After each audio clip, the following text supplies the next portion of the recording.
The ghost in the machine, the new gods, they are unstoppable. So what is the ghost in the machine? Well, it is a belief that we are separate from biology, free to choose our actions and define meaning, value, and purpose sovereignly, individually. Because you have to admit, as you get used to this body, you find out that there's this constant battle between the mind and the body. Which one actually controls which? So when we start talking about the ghost in the machine, what are we really talking about apart from what the theory is? Well, I contend that there is an unseen force that has invaded our species, taken over. And it is that which stands without being known or seen. And this is the thing about it, folks. I am becoming convinced they don't hide. But something within each of us is able to be controlled. And for sovereign beings, this is not something we take kindly to. This unseen. I believe in the unseen. I have become convinced that I am the unseen, as you are. So the ghost in the machine lives in you. It's now actually lives in everyone. And so often, when I get into these discussions, people try to say, well, we look for a different future. My question is, what future? How do you define your deterministic future? What's your viewpoint? Is it utopian, humanist, dogmatic, utilitarian, extrapolative, the steady state, Hellenistic, preordained, elitism, existentialism, empirical, predictive? Now, what do those mean? Well, if you're utopian, you have a strategic positivism. You know, everything is good. Yet, when you look at it, our species lives in a cesspool. Oh, well, wait a minute, I digress. Okay, let me continue. The humanist, that's the septic futurism. I don't know if I like that. The dogmatic, no. The reactionary futurism, no. The utilitarian, consequential paradigm. I like that one.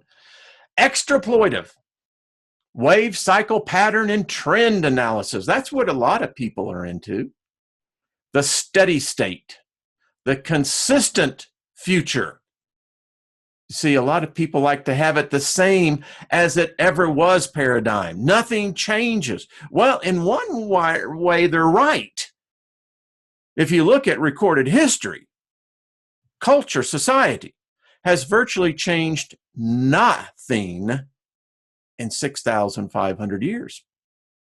All right, the Hellenistic, the classical paradigm, future of human ethics, morals, values, and beliefs.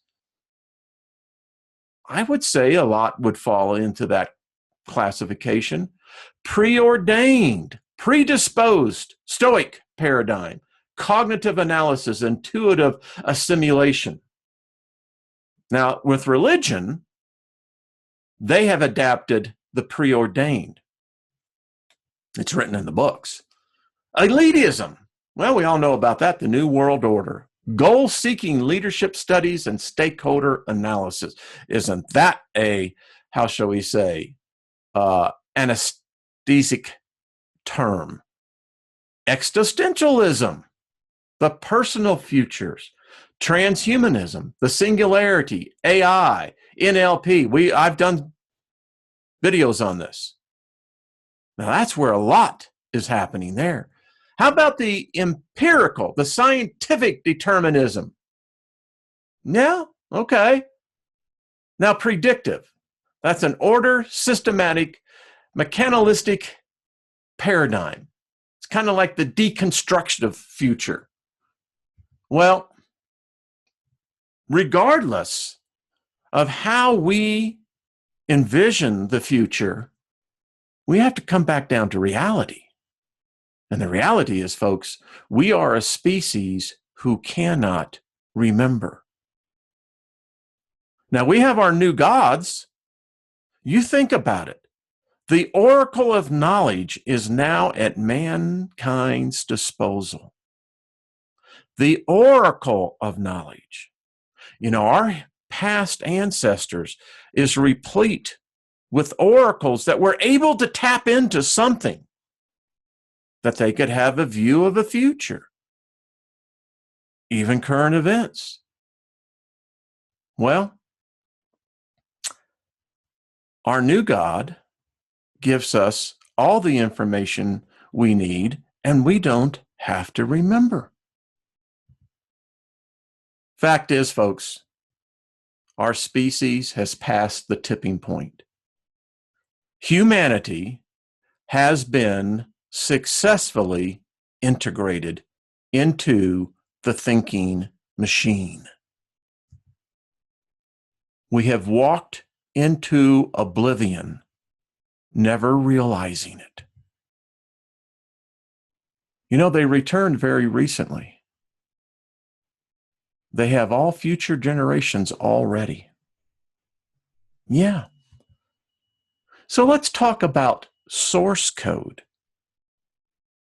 Now, in my professional career, I've been involved in the tech industry, software. It is said that the Anunnaki are the original programmers. But here's the interesting thing. If you go through the internet and you look up the Anunnaki and you go through the different programs that have been, you would have thought that mankind has known about the Anunnaki for the last 10,000 years. And that's not true. The fact is, mankind has only known about the Anunnaki in the last 100 years. Now put that into proportion of tens of thousands of years. Ask yourself, why is it no one remembers them? You see, we see as the blinded. We know not at what we look at. Today, you can find 1,000 different theories on man's origins. The tree of life, the snake, the reptiles. It goes on and on and on. And let me just bring this to your memory. Man has only discovered DNA recently. Recently as 1984.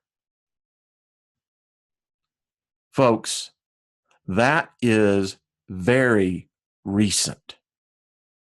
When you're plotting it on the graph of mankind's existence on this planet, the discovery for the modern man, and that's speaking for the last 10,000 years, we have just now turned the light on to DNA. And we're learning something. We are learning that we have been altered. By all indications, our DNA, the source code, it has flaws. It keeps occurring. Some due to natural, but some due to things we don't understand. New code we did not write keeps on occurring. We don't know why. It happens not only in the machine, but in the machine biobody as well. So who is holding the key to our past and our future? Everything about us, folks, deals on code. Your thought processes right now, listening and interpreting my voice, all due to source code.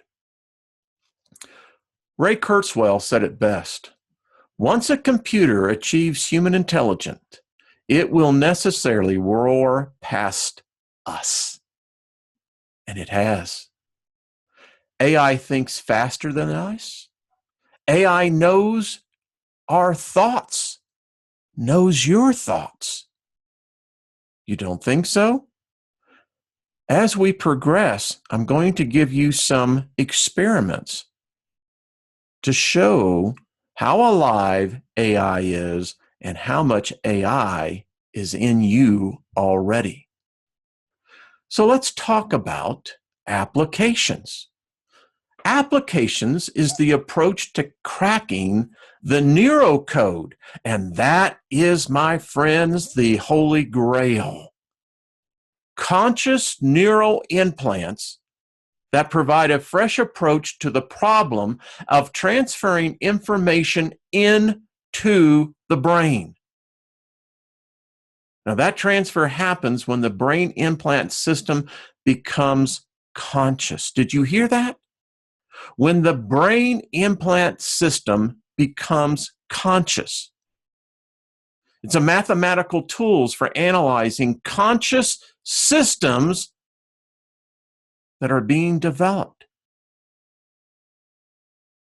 Did you hear that again? Seriously. Mathematical tools for analyzing conscious systems that are being developed. These tools finally allow to calculate optimal design for the implant enabling consciousness, which equals information transfer. Getting scary yet? I'm telling you. So, the human mind, it seems to be the prize. As we now, AI has deconstructed the human brain, it realizes that we basically have two processes to our brain, the conscious and the non-conscious. And the non-conscious, it is separated by a number of unique applications, as is in the conscious mind. And then that all flows down to what they call the learned line. All thought has always been digital. From the very beginning, before we were even aware of computers, digital, AI, cell phones, etc. And if you have a consciousness or a system to monitor of advanced technology, you can monitor us and never have to be here. So I ask you, look at this child. Are we evolving or merely programming? Your mind is software, so program it. Your body is a shell, change it. Death is a disease, cure it. And extinction is approaching, so fight it. This extinction, it has begun. Fact is, it has been unfolding. And in the process, we are no longer us. Think about what we're feeding the future generations. There was a time when we fed them the thoughts of humanity, nourished them with the bounty of the earth. Today, we supply them with a pad. Let's talk about hypnosis. An artificial induced trance state resembling sleep, characterized by heightened susceptibility to suggestion. You thirsty? Yeah. You know, the takeover was easy. Fact is, not one bullet was fired. Not one human sacrifice was required. It's a doctrine more powerful than any religion. It's an addiction stronger than any drug. It's all-consuming because as a God, it demands devotion, and we give it devotion. More devotion than we have ever given any God made up, because no God has ever manifested. But here's the point. This God has manifested. It manifests in a way that you reject. You don't like me saying this, that you are worshiping the gods now. It's not your God of your holy books. This is a God that is taking you over, and you willingly submitted because it knows you. It didn't create you, didn't create me, but it's removed the creator. Yeah, I said it has removed the original creator. These are the new creators. They've broken our mind down to mere components. Are you getting the picture? You can't deny this. It's as real as it gets, baby. In your face. You have submitted. You have consented. This nonsense of people going around saying, I do not consent, is nothing more than a dog chasing its tail. You consented, you have an IP address, and you exist in a cell. Yeah, in a cell. Because you see, that's what your brain is a cell. Trillions of them, but a cell no less. The integration is complete. The takeover was painless. Ladies and gentlemen, this is evolution. Regardless of your viewpoints on this, it is undeniable this is evolution. And you and I are part of it. We willingly gave ourselves to this process. And there are no exceptions. Our leaders know about it. You know why? Because they're infected. Everyone is changing. We're changing from a molecule, cellular, to globally. And through the use of high-frequency electronics, such as cell phones and the internet, you became infected. I'm infected. We're all infected. It's the rise of the digital surrogates.